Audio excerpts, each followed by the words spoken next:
Good afternoon, everyone. Buenas tardes. My name is Carolina Caballero, and I'm the Associate Director of the Cuban and Caribbean Studies Institute at Tulane University. I want to welcome all y'all to the second installment of our speaker series on contemporary Cuba. This series and our invited speakers are inspired by recent events on the island. Currently in Cuba, they just recently initiated an intense economic reform in preparation for and immediately following the eradication of their two currency system. And our first speaker, Professor Paulo Spadoni, kind of talked to us about that process. Also, Cuba has suffered an increasingly tense and hostile relationship with the US under the Trump administration, which culminated with Cuba's return to the list of state sponsors of terrorism on January 11th. And there have been a number of recent protests of various groups, among them artists, artivists, and intellectuals. And of course, an ensuing backlash from official channels, all broadcasted internationally through social media and independent news sources. So we set out with this speaker series to invite Cuban scholars and experts to explain to us what is going on now and what does it mean for the islands and its revolutionary project's future. So thank you so much for being here today. It is my pleasure, and I'm very excited to welcome today's guest speaker, Professor Ted Henken. Ted is an alum of the Stone Center for Latin American Studies at Tulane University. He is currently Associate Professor in the Department of Sociology and Anthropology at Baruch College, City University of New York, and holds a joint appointment in the Department of Black and Latino Studies, where he teaches a myriad of courses on contemporary Latin America, Latinos in the United States, in sociology, comparative race and ethnic relations, international migration, and comparative urban studies.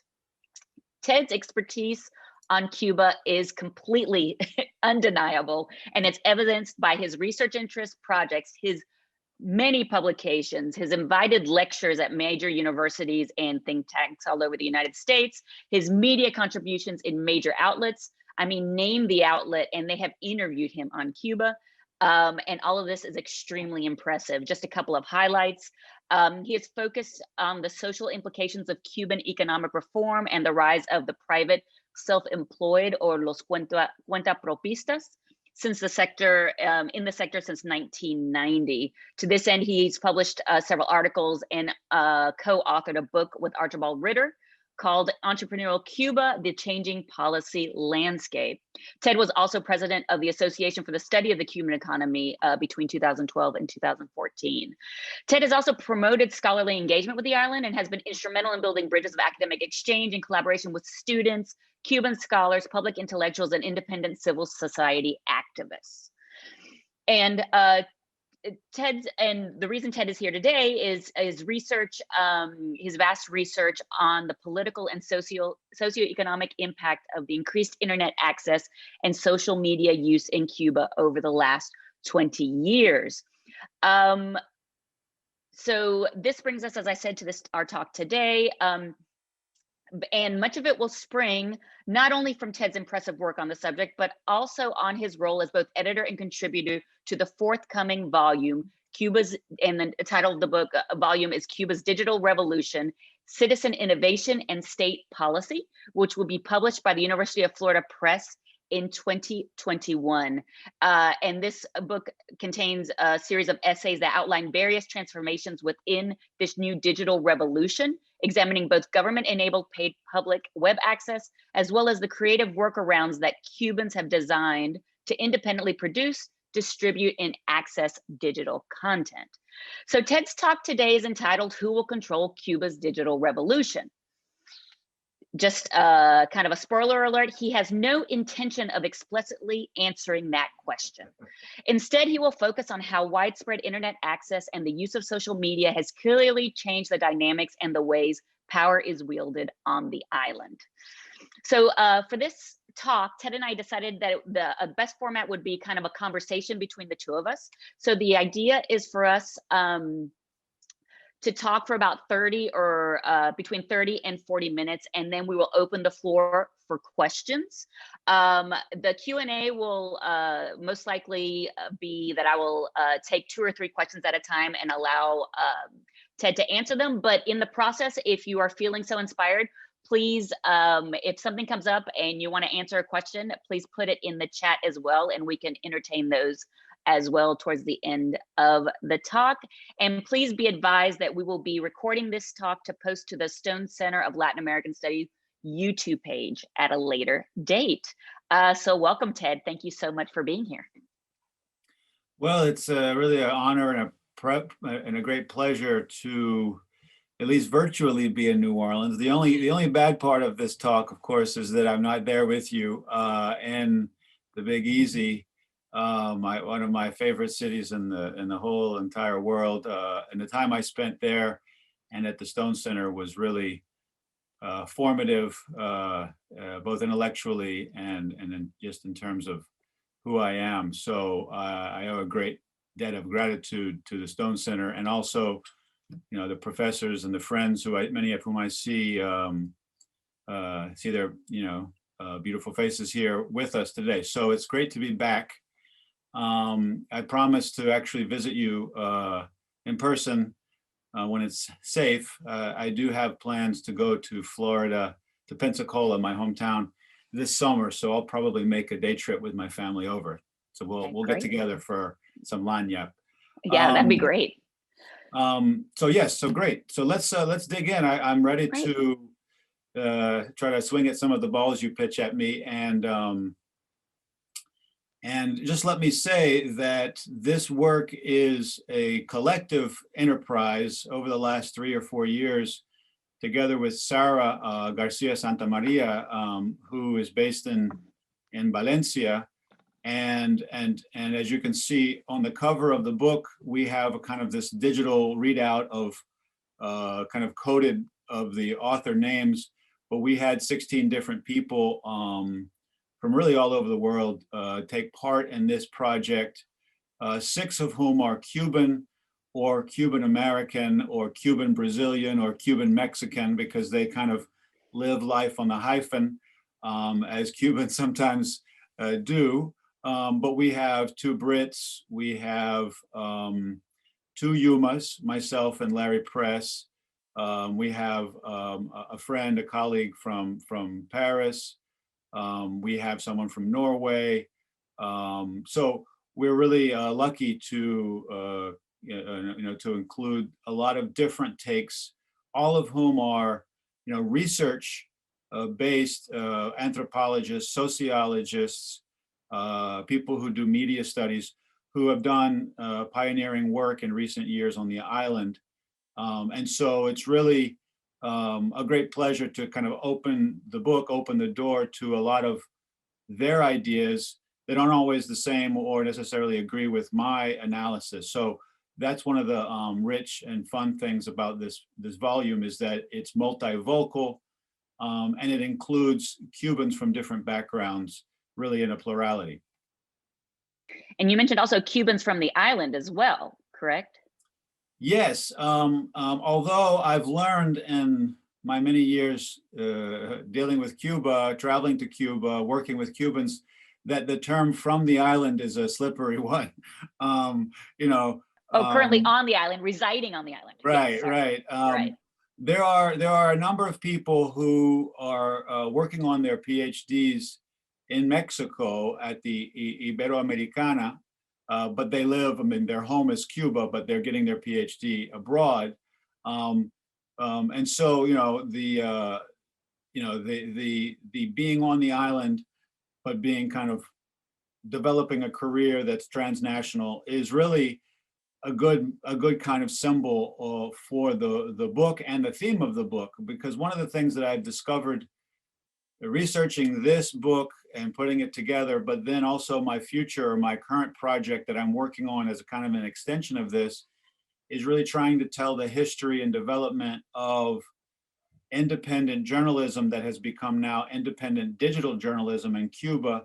It's really hard to, a publication, for example, like Cuban people, right, like the Cuban nation, can't really be pinned down to a particular location. And with the internet and the Internet of Things, almost everything is kind of transnational, just like this talk is transnational.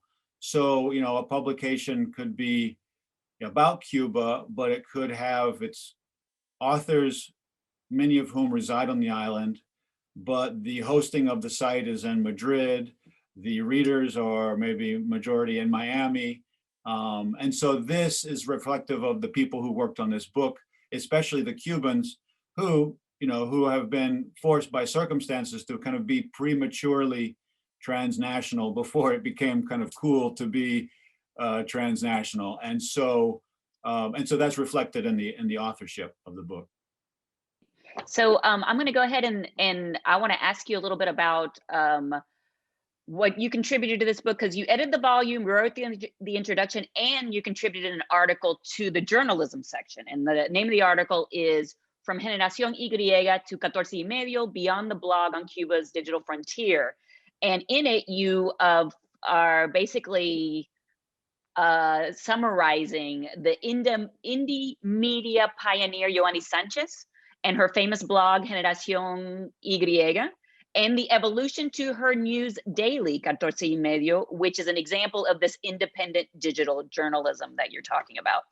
So I would like for you to kind of tell us a little bit about, you've had a long relationship with Yoani, been working with her for years, been following her for years. So, and been kind of following and writing about Cuba's slow yet steady transformation from citizens to netizens. Mm-hmm. So I want to know a little bit about, tell us a little bit about your early work on this topic and how did it come about, and some of the challenges of documenting, working with Yoani, writing about blogs in a country that remains very suspicious of the internet, very suspicious of UMAs, particularly of the US variety, and anybody who's working on non-official media, and anything that has to do with non-official media outlets. Yeah, well, I was lucky enough, and maybe stupid enough or brave enough back in 2008 to, thanks to my friend Phil Peters, who gave me her address and telephone number, to basically cold call Yoani and Ronaldo, her husband, and basically they invited me over for lunch. And at that meeting, I had read about the blog in that previous year. This was in the summer of 2008. This was a few years after, maybe about 5 years after I left New Orleans and went up to New York at Baruch College, where I still am. And I was kind of curious about this developing world, but at that point, because internet penetration was extremely low in Cuba, and the world had already kind of experienced the blogging phenomenon, and it was still kind of in its heyday, or maybe it was starting to kind of fade a little bit. And this was before really Facebook kind of and Twitter kind of took some of the oxygen out of the blogging, phenomenon. And Cuba, of course, hadn't even gotten there yet, or it was just getting there, and it was just starting to boom. And so I wanted to hear her story, especially because in some ways she was a nobody with a funny name. She wasn't part of any institution. And at least initially, she wasn't political with a capital P. She told stories about life that certainly had a political bite or bent, but they weren't, professional politics. And at least in the beginning, the first, let's say 6 or 8 months, she was either ignored or not considered problematic or threatening by the government. That, of course, changed. But in those early years, it was really a fascinating new development, especially, and one of the things that you mentioned, I think, is really key here, is that I've always been drawn to things that happen or that are born out of citizen innovation. And that's where the subtitle of the book, in a situation where the state in Cuba, brags about or is proud of citizen participation in the revolutionary process, but is very suspicious and even repressive of autonomous, independent organization from civil society. Of course, that's one of the reasons why I've always been attracted to it, because these are individuals who want to forego the support and the control that comes with that support from within the system and independently, mount and carry out their project, whether it's a media project or it's an economic project. So I had previously and continue to study, self-employment, independent private enterprise. And so you can kind of look at my interest in journalism and in the whole digital revolution as kind of, periodismo por cuenta propia, you could say codificación, coding por cuenta propia, and all of those kind of phenomena. So one of the things that I noticed, I guess maybe two parallel things that I noticed as we went from, let's say, 2008, when I first met and interviewed Ioanni, to about 2014, that 5 or 6 years, really you had something happen. First, that the bloggers stopped being individual bloggers and kind of formed these collectives. But the collectives were kind of like silos. There were people who were in them, and they had very little knowledge or trust of the people who might be bloggers in another collective. There were these kind of silos. And the government, of course, benefited from that kind of suspicion and maybe ignorance.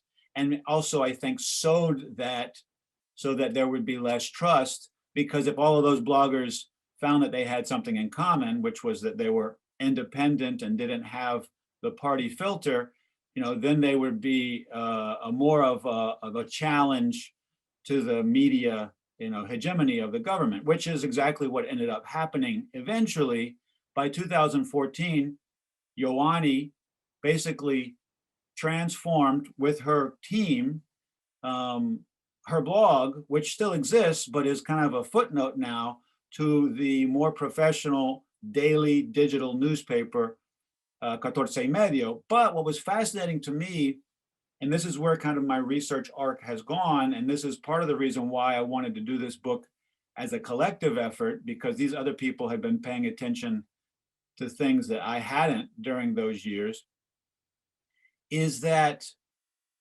Ioanni was in some ways a pioneer, but in other ways she was an exception to the rule. And the rule became that many people, young people who studied journalism at the University of Havana or a few of the other universities, graduated in journalism and started work with the state sector.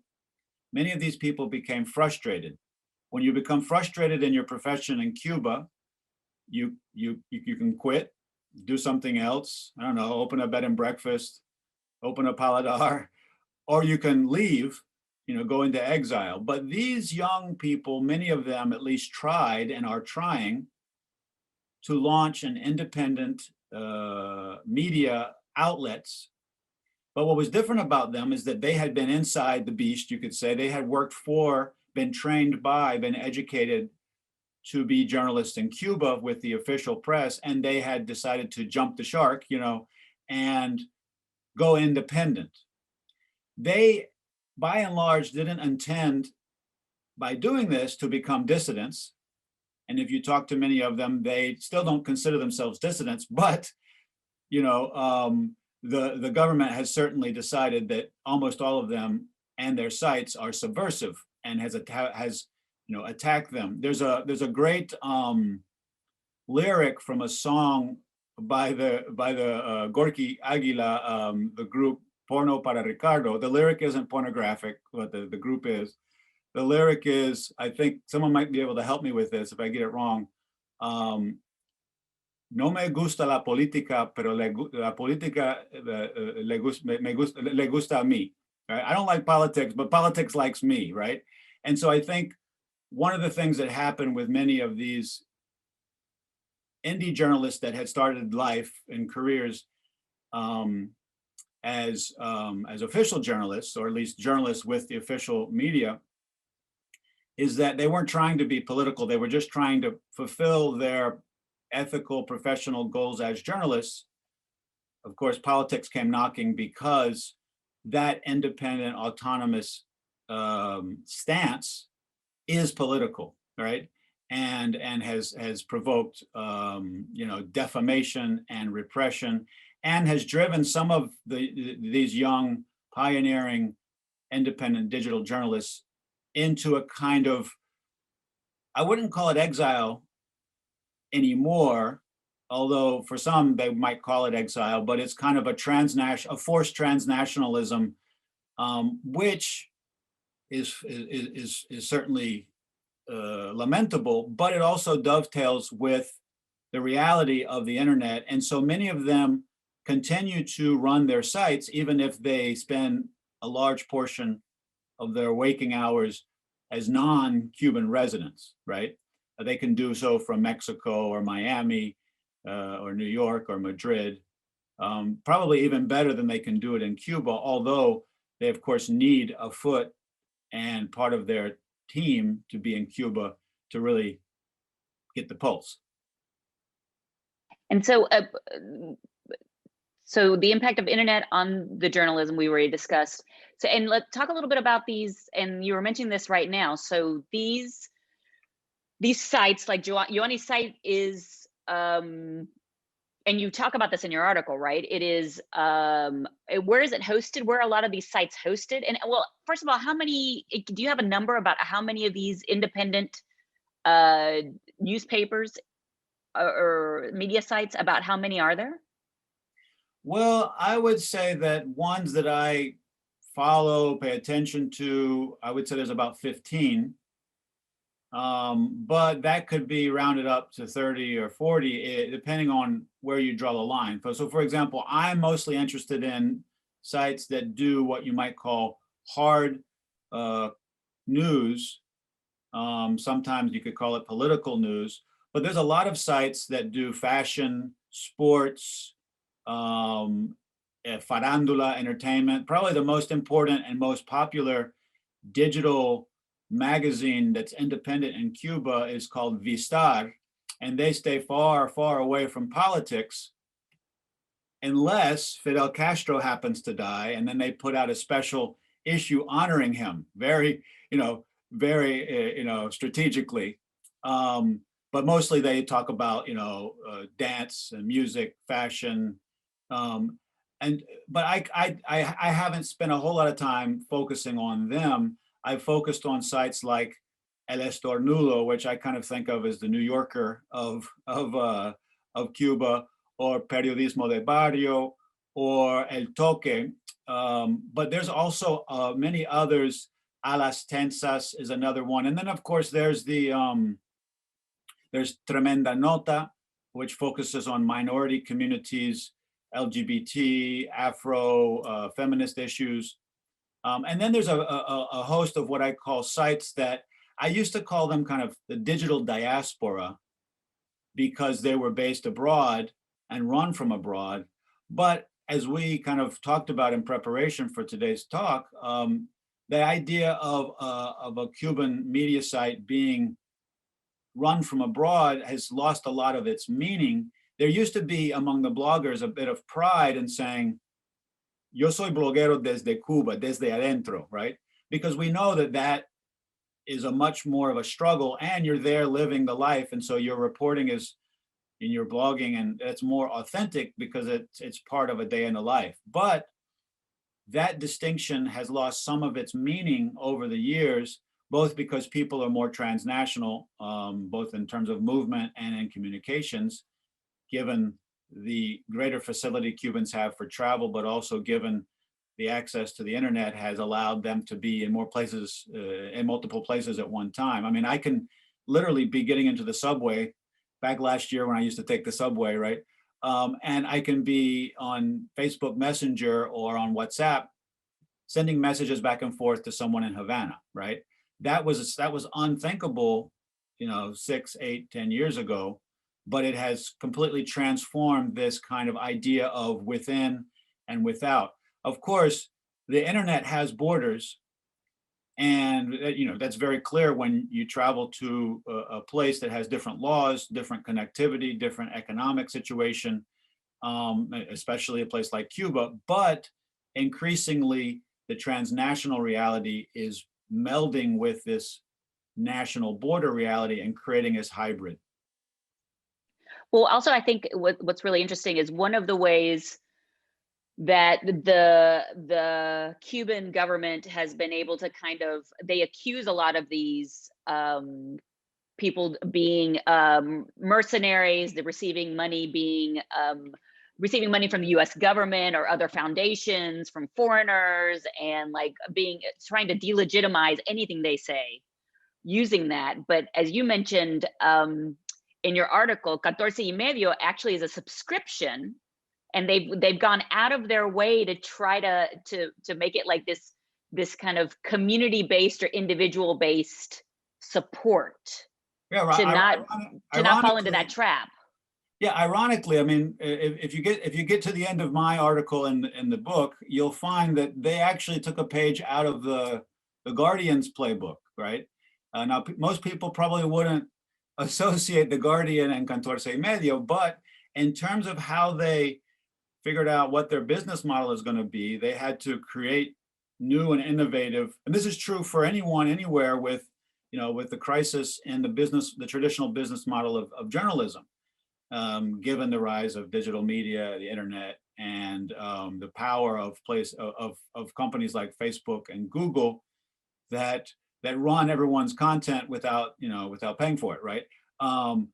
So anyway, so people expect to get things for free, and then are less likely to pay for them, et cetera. But all of these digital media startups, have had to think long and hard and experiment with different business models, different ways that they can try to get revenue.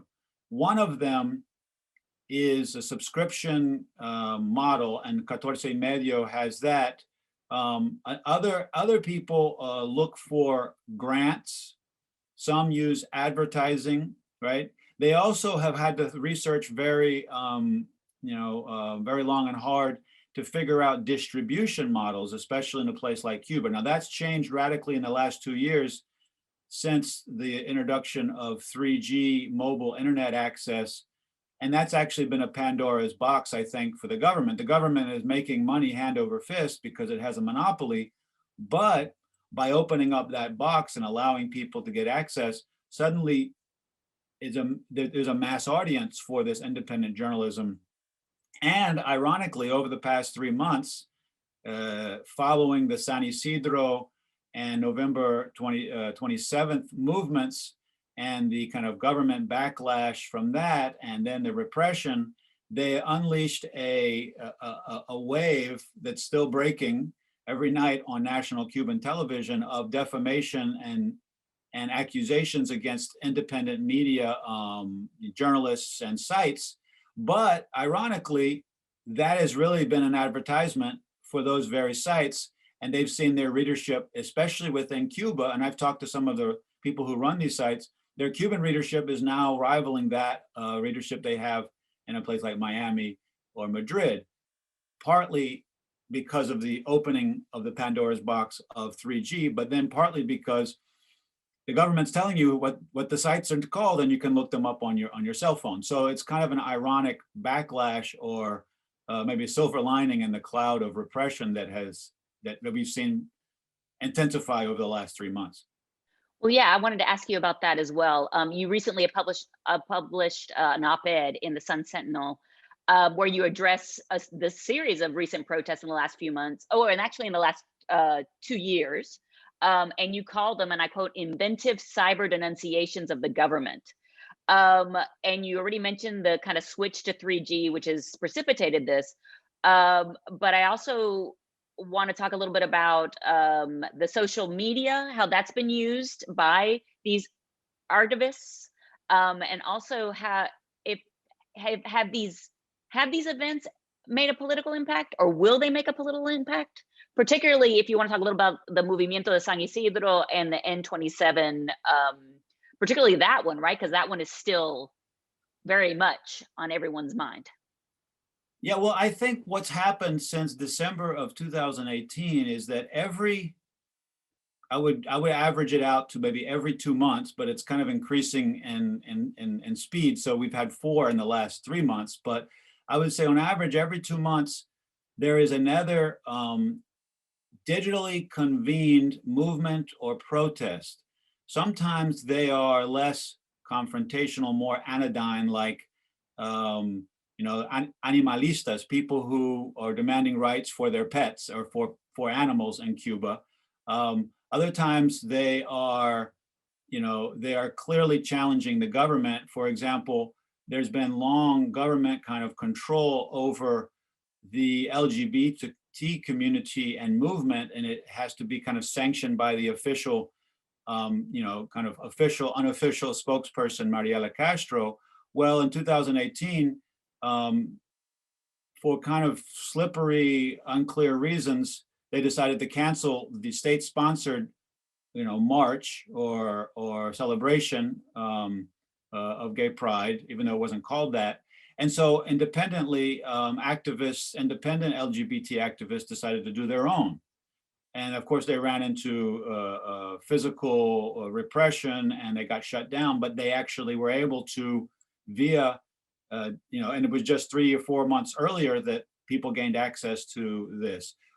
So they were able to, convene not a cyber meetup like we're having right now, but an actual physical one in the streets of Cuba. I mean, there's an old saying, "La calles de Fidel" or "La calles de la revolución." And so the internet is unclear. That's the struggle, who will control the digital revolution. But that spills over and has been able to spill over increasingly into physical spaces. So you had, the first one was probably the tornado that hit Havana in January of 2018. Then there was a online kind of movement to try to get people to vote against or not vote in the referendum for the Constitution. There was the Animalista gathering and march. There was the LGBT march, independent one. And then in that same summer of 2018, there was a demand for prices of the internet to be lowered.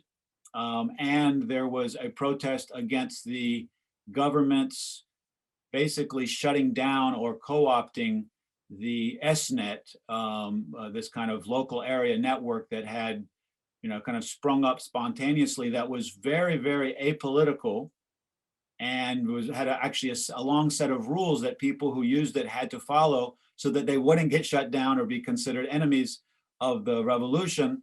And they were shut down, eventually co-opted or taken over.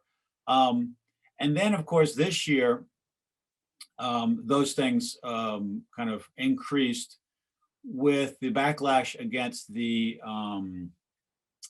349 law that essentially outlawed and put lots and lots of bureaucratic regulations on the independent organization and commercialization of art, music, culture. And that's the seed over the last 3 years that led to the rise of the San Isidro movement. Now, you have that come to a head in November, right? After a series of, hunger strikes, arrests, kind of police misconduct.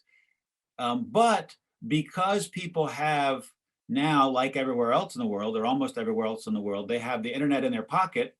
They don't have to go to a Wi-Fi hotspot anymore or a telepunto office or a cafe anymore. I always would joke in the past that Cuba has internet cafes, but the cafes don't have any cafe or internet, right?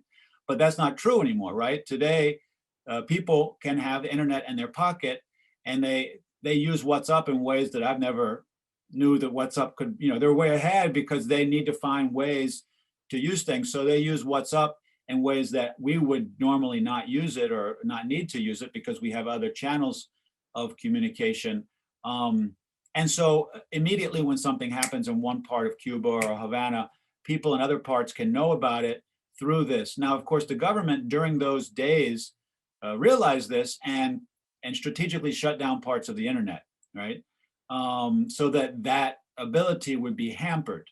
But they didn't act fast enough because we saw what happened as a result of the raid of the headquarters of the San Isidro movement. You have a group of people come together in front of the Ministry of Culture to demand the right, a number of rights, including the right to dissent and the right to do independent art, and And that, one of the things that was fascinating. And really, and very well-known people, in fact, right? There were some very important names that Exactly. appeared. And to me, Yeah. that's one of the things that we see both in the, November 27th movement or event, that happening, and also now in the song Patria y Vida, right?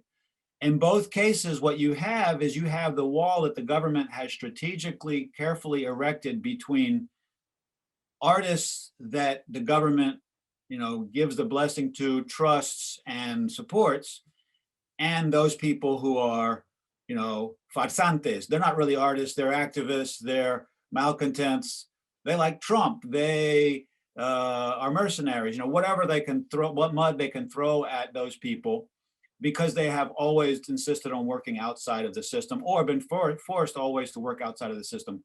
What happened in the last 3 months, in part because of the ability of people to use the internet in this kind of independent, strategic way, convening publics within, and not necessarily needing information or money or calls to arms from abroad, although most of them have certainly support from Cubans who live in the diaspora. They were able to do this. And in both cases, what's been fascinating is that people who had largely tried to stay on the good side of the government so they wouldn't be considered dissidents or mercenaries, gave up on that and joined the people who had been disqualified and really began to punch holes in that wall, because the government has always been able to strategically control large groups of artists because the government controls access to the island and access to funds and access to spaces. What was really fascinating, Nora Gomez Torres in the Miami Herald had an article yesterday, the day before, about Yotuel, I think Romero, one of the 3 members of Orishas. And I know Yotuel from 20 years ago when I fell in love with Orishas, right? And I was lucky enough one time in Cuba to meet him. But he and the people in Gente de Zona really said, hey, yeah, I've kind of bit my tongue, kept my mouth shut, because, hey, they control access to the island. I live in Spain, I live in Miami, and I want to be able to do my work and have a transnational life. And that was kind of the deal for many years for many people who had this transnational life, including, of course, Tania Bruguera. Tania, of course, gave up on that maybe 3 or 4 years ago, and is, of course, paying for it now, but, with her eyes wide open. And so that's a really fascinating development that I don't think the Cuban government has a response to, because you can't put, or it's going to be really difficult to put those genies back into the bottle, those people who have decided not to play that game of biting the tongue so they get the benefits. What they do with this is still up in the air, but you can see that both on November 27th and with this Patria y Vida, you have a really different dynamic that has been made possible in part by access to digital media. Right, absolutely. And even what the latest in what happened in January 27th, when people were outside of the Ministry of Culture again, and some of the ministers attacked these, I'm not even going to do that. Some of these ministers aggressively approached this group outside, and it was filmed by 6 different phones, and immediately it was on Facebook within an hour. Yeah, that was right? The manotazo heard around the world, right? Right, or absolutely. Around the world. I never even knew the word in Spanish, manotazo, but I will never forget it now, right? Yeah. And of course, it's perfectly symbolic, because the Minister of Culture, not some guerrilla, but the actual minister, was slapping a cell phone. I mean, you can't get any more poetic than that. I mean, that was like Tania Bruguera or Coco Fusco would say, that was a perfect performance piece, right? Right, absolutely. And so to kind of round out our conversation, my final question, or what I want you to comment on, would be, I want to circle back to the book that we have in front of us and take a look at the subtitle, Citizen Innovations and State Policy. So how have you seen these 2 developments interact in terms of the digital revolution within the Cuban Revolution? And you can talk a little bit about you can talk a little bit about how the book approaches it. Yeah, well, let me do this. Let me take this opportunity and to answer that question by showing you guys the table of contents, which we Great. have right here before us. And the book is coming out in June, so this is why this says proof. This is the uncorrected proof. But in any case, this is correct. This table of contents is correct. And basically, what we try to do in every chapter is kind of a case study of one way that the government has tried to make policy move forward or at least recognize a current reality that is, in one way or another, about the computerization or the digitization of society, right? The informatización de la sociedad is what the government calls it. But just like the term uh, trabajo por cuenta propia, that's a very awkward straitjacket put on something that has a natural expression in civil society and in the ways that people do things.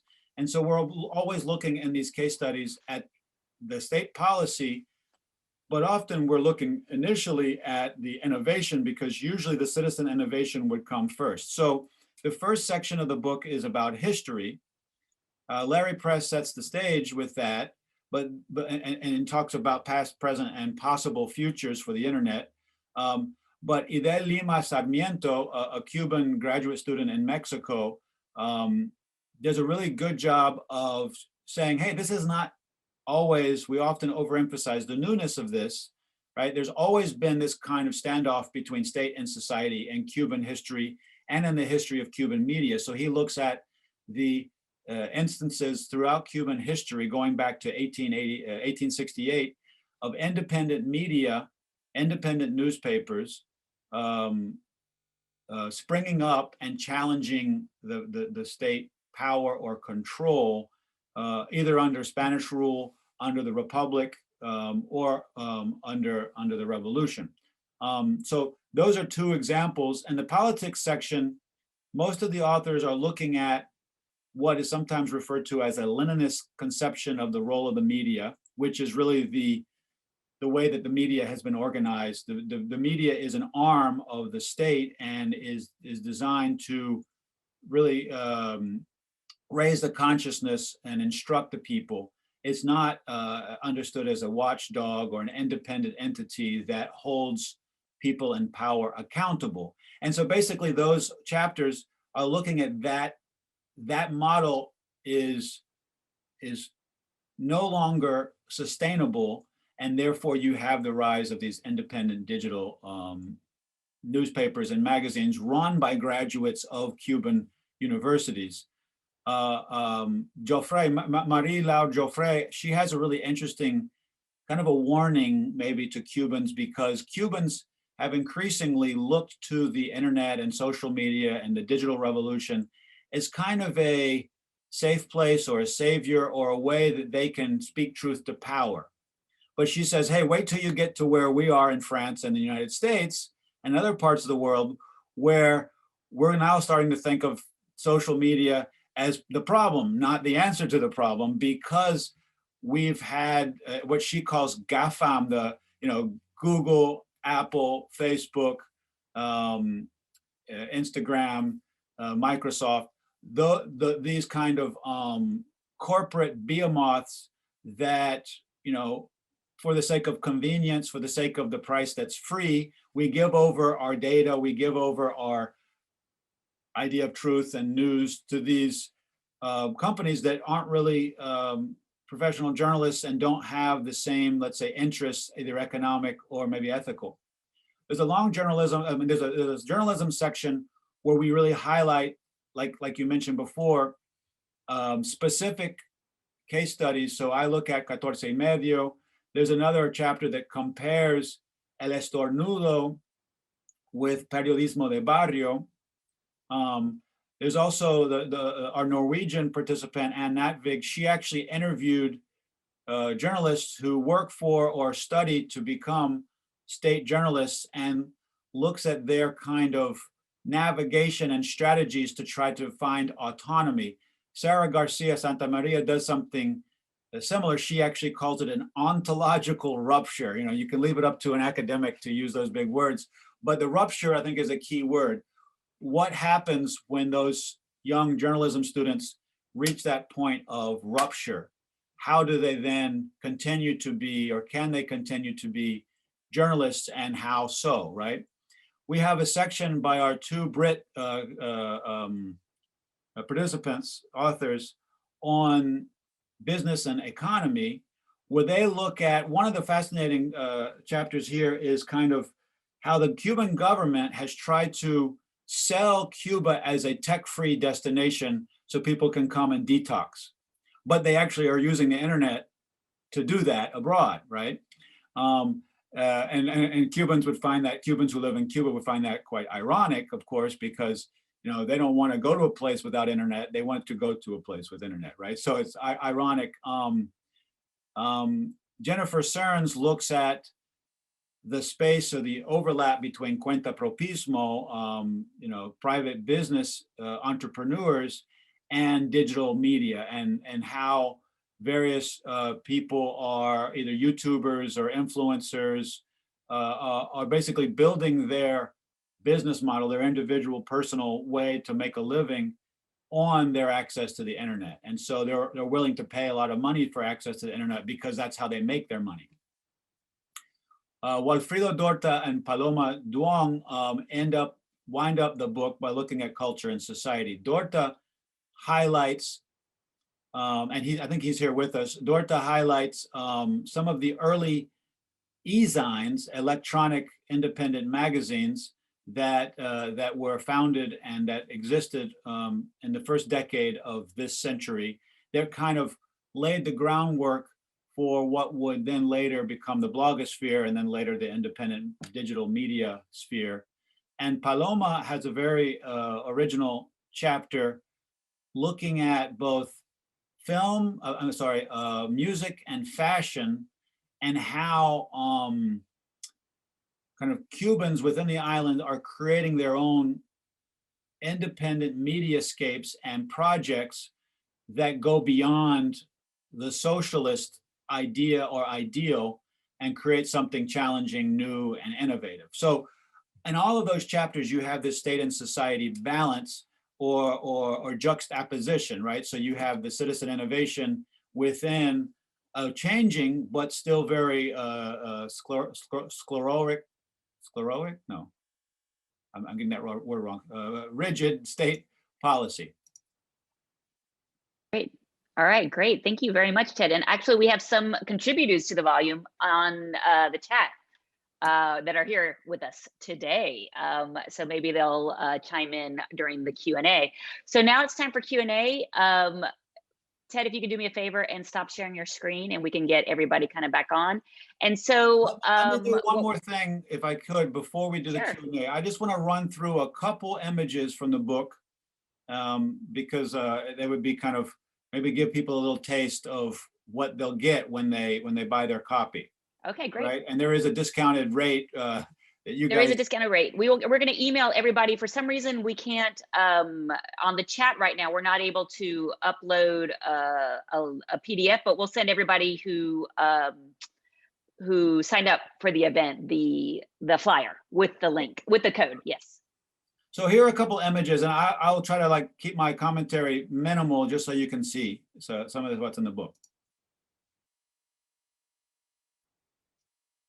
All right, this is Miguel Diaz-Canel quoting Fidel, who supposedly was the very first person to realize the value of the internet would have to really democratize communication. This is a cartoon from a Cuban based in Miami. Dice Miguel que los periodistas cubanos no están en venta, que seguirán siendo propiedad del Partido Comunista. Right? So this is kind of a play on the idea of being independent, being not for sale, being the property or private property of the party. This, of course, everyone knows what this is, right? I remember I saw this when I walked into someone's home in Havana. I was like, we have to search in the back of our televisions to find maybe a USB, but in Cuba it's right in the front because, that's where you find the real stuff, 64 gig USB. And for those of you that don't know, one of the ways that the Cubans have been able to circulate information, circulate films, news, even these online, some journals and magazines, right, has been through a process called El Paquete, where they upload the information on these flash drives and people pay for gigabytes, and that's how you see all the in all Cuban houses they have everybody has their flash drive in the machine. Although there's no chapter that's on the paquete, when we did the index, the paquete had the largest number of hits. So it's mentioned by everyone because it's ubiquitous and extremely important in terms of a distribution channel. It's probably lost some of its importance given 3G, but it's still a fundamental part of the media environment. And just FYI, Jennifer Stearns organized for Cuban Studies, the journal Cuban Studies, a dossier that is all about the paquete, and there's 4 articles there. She wrote one, I wrote another, and 2 other authors wrote focusing on some of the highlights and interesting dynamics of the life and death of the paquete. This is when people start using Twitter thinking it's, manna from heaven, and they realize that real life looks like this with shades of gray, but in Twitter, people tend to get polarized, right? The last 4 years was very good instruction on that reality. But Camilo Condis tweeted this a number of years ago. He's one of the kind of mavens of Twitter and podcasting in Cuba, but this reality, I think, is a good antidote to this kind of idea that technological determinism will save us in Cuba. Technology has just as many drawbacks as it has benefits, and it should be used in a kind of wise way. These 2 images are from a fabulous artist, Cuban artist, Lázaro Saavedra, and they both deal with the arrival of internet and the kind of spin. Here is, a Spaniard telling the Cubans, the Taínos, hey, tell me what you want to look for and I'll help you look for it on the internet, right? And they say, hey, what about Atue?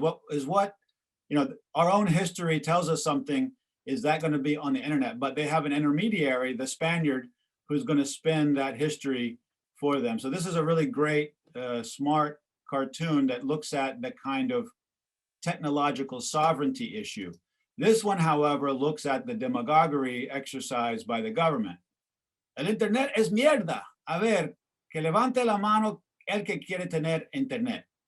Well, who's the only one with hands, right? No one can raise their hands because they don't have any arms or hands, right? And so this one plays with that idea of the authoritarian imposed consensus. These are the generations that are covered in the history chapter by Idel that look at these different periods and the different kind of media that challenged state power and state control of the media. This was taken by Olga Krustaleva, our Russian participant, who did an article looking at US and Cuban policy toward communications and internet. This is actually the Cacho studio, spray painted on the wall, con internet yo puedo. This is, of course, some of the facetious humor of Orlando Luis Pardo Lasso in the journal Cachorros, where they reinvented a course on scientific communism offered at a psychiatric hospital in Cuba as the cover to their e-zine. This is from Dorta's chapter. And this one, we didn't want to get in trouble for using this image in the book, not necessarily because it's risque, but because it's copyrighted, right? We had the problem. So what we did is we decided to use only this part and cut out the plagiarized Rolling Stone section. And we have a note explaining that we didn't want to get sued. And the people at Florida, University of Florida Press were very grateful for that. So I'll stop the images there and we can go to the questions. Great. And if you could stop sharing the screen so we Yes, can let see me some see. hands up and see. All right. Thank you very much, Ted. So we're going to take 3 to 4 questions. I think that's all we're going to have time for. And we'll give them all to Ted at once. So if anybody would like to go ahead and ask a question, you can raise your hand using the reactions to the right. If you look on your at the bottom of your screen, you'll see reactions. If you click on that, you could raise hand. Right there is an option. But Maritza, if you want, you can go ahead and ask your question. Unmute yourself and ask your question. Oh, thank you, because I couldn't find the raised hand in the reactions, just the clapping and etc. Okay. I was in Havana when the Guerrita de los Email happened around 2007. And I mean, I'm from Cuba and I'm Cuban, and I lived there until 2013. I'm in Belgium right now. So I witnessed many of these Lázaro Saavedra, who is a personal friend as well, caricatures that were brilliant. So thank you for bringing that. But what happened with Guerrita de los Email, and I don't know if I need to explain the context a little bit, maybe later. Let me phrase the question first, and then if needed, I will explain the context. So Guerrita de los Email didn't go beyond Havana. I'm from Santa Clara, which is a city in the center of the island, but I lived in Havana for 13 years. And when I moved from Havana to Santa Clara, which was on a monthly basis, more or less, I realized, I mean, I knew that, but it became very, very palpable, very evident, the existence of these two completely different worlds, which is Havana and the rest of the country.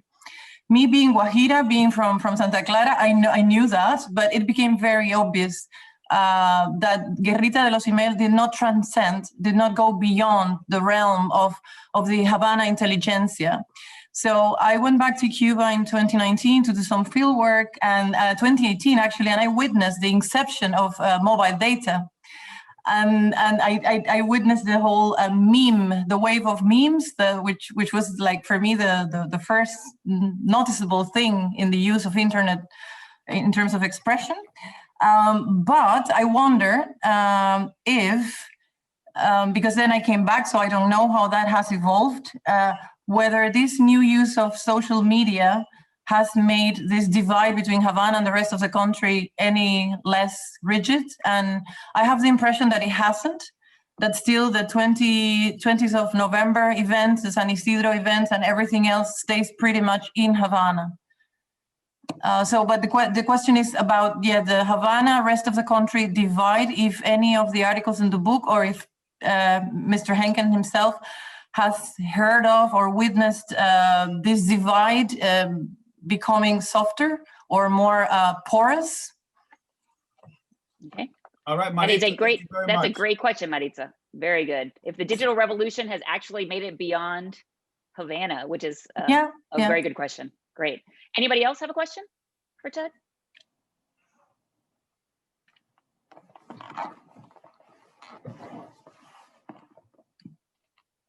No other questions for now?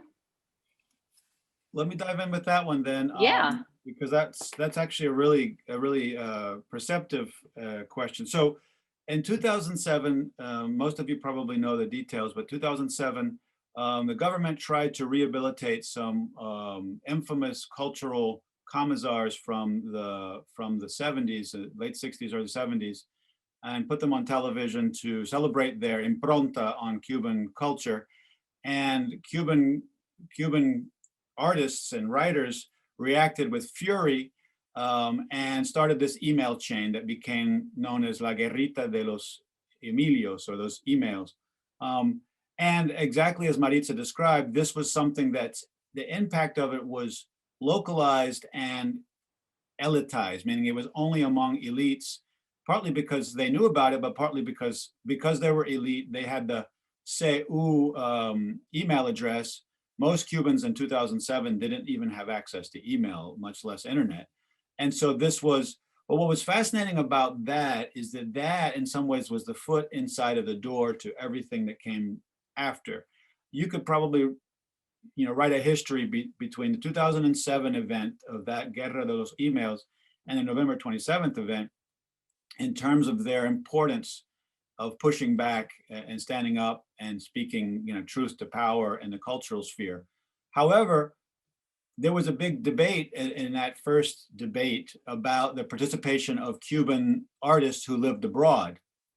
And the government was pushing back, and they were saying, we have as much right as anyone to be a part of this debate. I remember Paquito de Rivera was one of those people, kind of adding his voice to this and reflecting and sharing stories from the past. What's fascinating, and I don't really know an answer to the question about Las Provincias, so outside of Havana.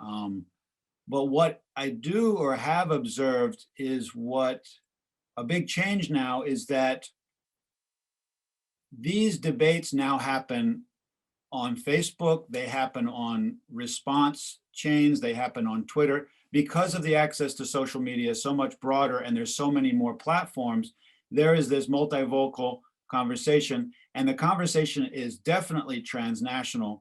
And you can have a back and forth from Miami, Mexico, Madrid, Santiago. But I do think that the point that Maritza is making, that it's probably more likely that someone in Miami and Havana will have a debate or a conversation about these issues than maybe someone, in Santa Clara and Havana, right? So that is one thing that the digital divide might be exposing, is that Havana might be closer to Miami than it is to Santa Clara. I don't know the answer, but that's certainly, I think, a good research question to look into, to see if the provincias are being left behind in this digital revolution. Are any articles in the book, do they refer to any of One of this the in things that Provincia? we had to add after the people, the blind reviewers got back to us, was that you talk about this book being about Cuba, but like a lot of books about Cuba, it's mostly about Havana. Now, there are many of the researchers and authors in the book who certainly did do research across the island, but there is certainly a Havana bias. And we actually put a footnote in saying there's a Havana bias, although we have, as researchers, done research beyond, and our data reflects reality. It is biased toward Havana. All right, and we have a couple more questions coming from Heidi and Nicolas. Heidi, would you like to ask your question first? Yeah, thanks. My question is kind of follow-up on what Maritza brought up. So I was wondering if you could talk a little bit more about like digital divides, or if you've noticed in terms of like race, gender, age, class, anything like that. So any observations you might have on that? Thanks. Great, thank you, Heidi. And Nicolas, what's your question?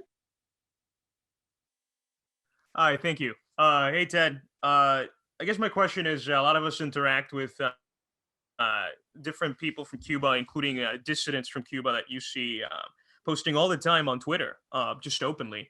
And I guess what I want to know is, how closely is the government keeping tabs of these types of internet organizing going on in the island? Thank you. Great.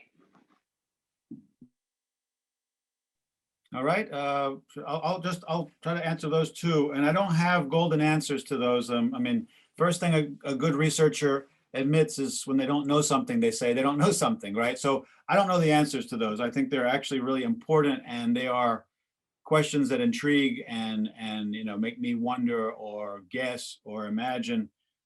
So what I'll do now is not answer your questions, but speculate a little bit based on what I do know. There is certainly not just a digital divide between Cuba and the rest of the world, but within Cuba, based on region. And I think Maritza's point about region is probably the most important. I would say probably age is the next important one. And I would say race and gender maybe after that. But underlying all of those is a class distinction, because even though Cubans have more access at a cheaper price now than ever, it is still astronomically expensive based on Cuban incomes, right? And so people who are, whether they're a dissident or a government hack or a government minister or a business entrepreneur, who are posting all the time, either on Facebook or Twitter or any other platform, are already showing their kind of elite status. even though that is changing, as we speak, because prices have dropped, access has expanded, and so it's hard to pinpoint that. Just to highlight, Katrin, who is with us, and Bert Hoffman, Katrin Hansing and Bert Hoffman have done some really good spade work, pioneering work on emerging or re-emerging inequalities. In her case, and in their case, they focus a lot on the racial disparities that are emerging socioeconomically in Cuba over the last decade or two. So look for some of their work. That's Katrin Hansing and Bert Hoffman. In terms of Nick's question about dissidents posting on Twitter and government surveillance, I would answer that in two ways. I mean, the government is watching, but all governments are watching, and Google is watching, and we're all being watched, and we should assume that. Cubans have in their minds that they believe what's up is either safe or relatively safe compared to Facebook Messenger or whatever, and they tend to use Gmail because Google makes promises about encryption, etc. So that's one way. But the other thing is that governments have a dilemma, and Larry Press, who may be with us, who contributed to the book, called this the dictator's dilemma. How much do we control or open access to the internet? Because it can be a boon economically, educationally, and developmentally, but it can be a threat politically, socially, and in other ways. And so that's kind of always a moving target where that sweet spot is going to be based on the government policymakers. And I think one of the kind of silver linings, the Cuban government systematically censors, shuts down, blocks sites, and there's a handful of maybe 20 or 30 sites that research has shown that are blocked on the island, and that changes to some degree, but it's pretty constant over the last 10 years. However, and this is really important, the availability, the rise, the access to sites like YouTube and Facebook and Twitter are important in a place like Cuba. Why? Because once you have access to Facebook, you have access to everything that's in Facebook. Once you have access to YouTube, you have access to everything that's in YouTube.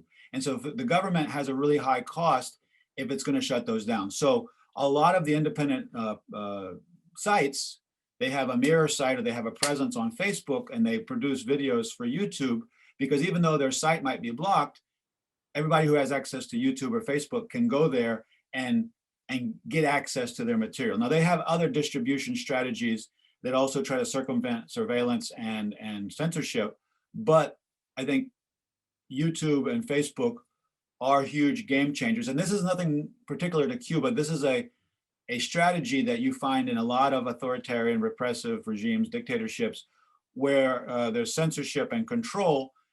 There's the silver lining, or the kind of, like, they call it the Trojan horse. You get the Trojan horse of Facebook or Google or YouTube within the country, and whatever's inside is inside, because they don't have control over the content that's within that platform. Okay. Great. Thank you. And we have one last question, I think, from Oscar Lubinsky, and this will be our last question. Oscar? Yes, hello. Thank you for the presentation. I kind of want to build up follow up on the question, and I think you partially answered it. So what is the primary interface that Cubans use to connect to the internet in your experience? Is it Facebook, or maybe is it differentiated depending on class, age, or whatever? Oscar, thank you for the question.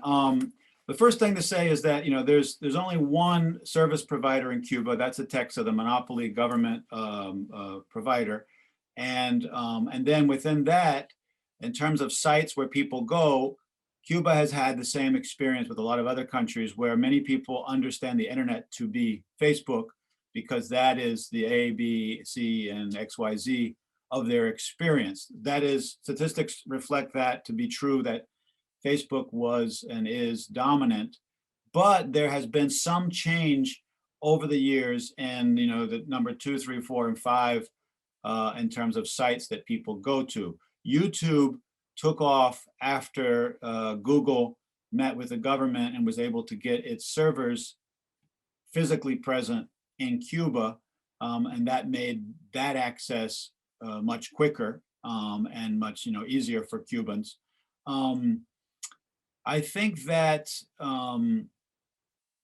the Cuba experienced a Twitter moment in late 2018 that lasted into 2019, and is probably now more, you could talk more now about an Instagram moment, right? There's different waves of fads. The government had kind of blocked access, the normal access to Twitter, and then changed its policy in late 2018. The president joined Twitter very publicly on El 10 de Octubre and made it a patriotic act after years of saying that Twitter was a CIA operation. And so now the government and actually Diaz-Canel, many people thought initially he had an enlightened approach to the internet and to communications and the media, but he didn't really, I wouldn't really call it an enlightened approach. It was just a much more modern strategic approach of the same propaganda. He says, we can't be silent. And people thought when silence is not the answer, they thought, oh, he's going to open up. But no, he was really doubling down on revolutionary engagement. We can't just declare that we've lost this war or that they run the show. We're going to engage. And so they have harvested, troll farms so that they can, they were kicked off. A lot of the government sites and government ministers were kicked off of Twitter because Twitter determined that there were bots and trolls and fake followers, et cetera.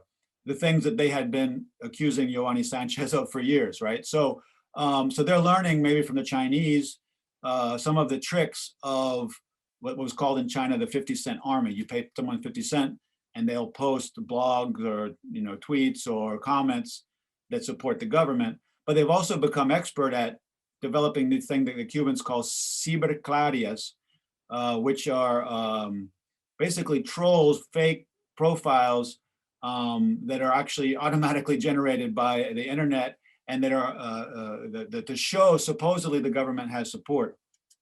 So anyway, there's a lot going on there, but the government is certainly not shying away or backing down from trying to be the one who's going to control the digital revolution, nor, as we've seen in the last 3 months, are the citizens backing down, and they're certainly going to use the internet in the ways that fulfill their desires and interests. And so we've got to watch the battle continue. Great. And Ted, we have, since you mentioned Katrine, I'm going to let this question go through. Her connection is bad, she said, so she has a question. Do you think the current culture war being waged on and through the internet is different than others? The Miami Herald asked me the same question, and because they're doing a special on the Patria y Vida song and the government's response to it in terms of the culture war. I mean, I think that the government approach, the propagandistic, disqualifying and defamation, is the same, at least in terms of the language and the strategy. The fact that they're doing it digitally online and multiple accounts is, you could call that innovative or modern, but the language and the approach and the attempt to muddy or soil reputations with accusations of being a mercenary working for the CIA. I mean, even myself, I was on Cuban national television. Supposedly, it wasn't Tulane that funded my trips to Cuba, it was the CIA, right? So that approach is the same approach that we've seen. And I think that, at least for now, the government approach is the same and therefore is failing because it's kind of an eroding battle that they're losing because people don't buy it. Less and less people buy it, right? I mean, for many years, I thought, who could possibly support Donald Trump? And then I realized, well, a lot of people actually do. I had the same thought about who could possibly support the Cuban Revolution or the government in power in Cuba. A lot of people do. However, I think that they have a ham-handed, tired approach that has no real argument, or at least if they have arguments, they prefer defamation. You guys can meet Dimitri. You want to say hi? Hi. This is Dimitri, my son. He needs some help with the computer, of course. We're all on computer these days. In any case, so to finish Catherine's question, I would say, however, that this idea of inclusion of the right to dissent, the idea or the phenomenon where people who have been embraced and celebrated by the government and have shied away from politics, A-L-O. Oh, He's trying to get into my computer. Just give me 5 minutes and we'll be done here, okay? So in any case, that approach, I think, is innovative and new. The approach of the innovative citizen approach. You know, the idea of patria y vida is taking a lemma, a slogan that had been used really to kind of inspire sacrifice, but divide people between us and them, right and wrong, revolutionary and counter-revolutionary, and it's saying, no, it's additive, and not or, and life, not death. And I think that kind of approach resonates as much in Miami as it does in Havana, or much as Havana as in Miami. And because that is coming out of people who have been wildly economically, popularly successful in the arts, and also are Afro-Cuban from humble neighborhoods, I think that throws a curveball to this kind of progressive idea or myth of an idea that the revolution is defending certain values. I mean, the attacks they've had have been homophobic, racist, you know, insulting beyond just to the individual or trying to disqualify. And I think that that has been a big backfire. Catherine. Great. Okay. Thank you, Ted. Thank you very much for your time and your expertise. I would like to thank everybody for joining us today. I put in the chat a link to the Stone Center YouTube channel. Please subscribe. Ted's video, Ted's talk will be uploaded the next couple of weeks, but there we have a ton of content, our first speaker in the series, and all sorts of great things that the Stone Center has been putting together in the last few months and few years. And just to remind everybody, our next talk will be on March 18th at 2 p.m. Professor Elsie Humphreys from the Department of Communication in Tulane University will talk about the role of the intellectual during the Cuban Revolution, and we're going to try to kind of frame what is going on now with the Movimiento San Isidro and the N27 movement within that role of the role of the intellectual in the revolution and how that changes things. So thank you very much, everyone. Have a great day.